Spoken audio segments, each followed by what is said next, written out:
ರಾಜ್ಯ ಬಿಜೆಪಿ ನಾಯಕರ ವಿರುದ್ಧ ಕೋವಿಡ್ ಅಸ್ತ್ರವನ್ನು ಹಣಿಯೋದಕ್ಕೆ ಈಗ ಕಾಂಗ್ರೆಸ್ ಎಲ್ಲ ತಯಾರಿಯನ್ನು ಮಾಡಿಕೊಳ್ತಾ ಇದೆ. ಅಧಿವೇಶನದಲ್ಲಿ ಬಿಜೆಪಿಯವರ ವರ್ತನೆ ಹೇಗಿರುತ್ತೆ ಅನ್ನೋದನ್ನು ನೋಡಿಕೊಂಡು ಈ ಅಸ್ತ್ರವನ್ನು ಬಿಡುವಂತಹ ಎಲ್ಲ ಸಿದ್ಧತೆ ಮತ್ತು ತಯಾರಿಯನ್ನು ಕಾಂಗ್ರೆಸ್ ಮಾಡಿಕೊಂಡಿದೆ. ಅದಕ್ಕೋಸ್ಕರ ಈಗಾಗಲೇ ಒಂದು ಕ್ಯಾಬಿನೆಟ್ ಸಬ್ ಕಮಿಟಿಯನ್ನು ಕೂಡ ಸರ್ಕಾರ ರಚನೆ ಮಾಡಿದೆ.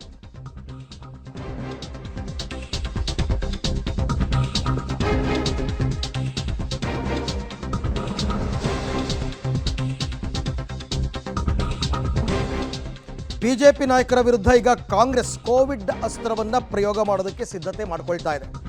ಕೋವಿಡ್ ಹಗರಣದ ಮೂಲಕ ಬಿಜೆಪಿಯನ್ನು ಹಣಿಯಲು ಕೈ ಪ್ಲಾನ್ ಮಾಡಿಕೊಂಡಿದೆ.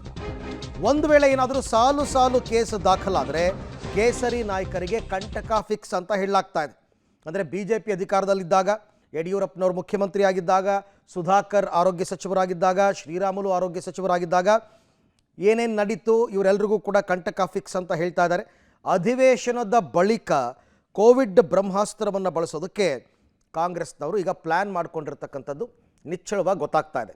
ಕ್ಯಾಬಿನೆಟ್ ಸಬ್ ಕಮಿಟಿಯನ್ನು ಮಾಡಿದ್ದಾರೆ. ಡಿ ಕೆ ಶಿವಕುಮಾರ್ ನೇತೃತ್ವದಲ್ಲಿ ಒಂದು ಕ್ಯಾಬಿನೆಟ್ ಸಬ್ ಕಮಿಟಿ ಇದೆ. ಜೊತೆಗೆ ನ್ಯಾಯಮೂರ್ತಿ ಕುನ್ಹಾ ವರದಿ ಕೂಡ ಸಿಕ್ಕಿದೆ. ಆ ವರದಿಯನ್ನು ಆಧರಿಸಿ ಯಾರ್ಯಾರ ಮೇಲೆ ಏನೇನು ಕ್ರಮ ತಗೊಳ್ಬೇಕು ಎಲ್ಲವನ್ನ ಮಾಡಿದ್ದಾರೆ. ಈಗಾಗಲೇ ಆಲ್ರೆಡಿ ಒಂದು FIR ಕೂಡ ಆಗಿದೆ ಈ ಪ್ರಕರಣದಲ್ಲಿ. ಆದರೆ ಆ FIRನಲ್ಲಿ ಯಾವುದೇ ರಾಜಕಾರಣಿ ಹೆಸರನ್ನು ಸೇರಿಸಿಲ್ಲ, ಸರ್ಕಾರಿ ಅಧಿಕಾರಿಗಳನ್ನ ಸೇರಿಸಿದ್ದಾರೆ. ಸೊ ಇನ್ನು ಮುಂದಕ್ಕೆ ನೋಡೋಣ. ಬಿಜೆಪಿ ಅವಧಿಯ ಕೋವಿಡ್ ಹಗರಣವನ್ನೇ ಅಸ್ತ್ರ ಮಾಡಿಕೊಂಡಿದೆ ಕಾಂಗ್ರೆಸ್.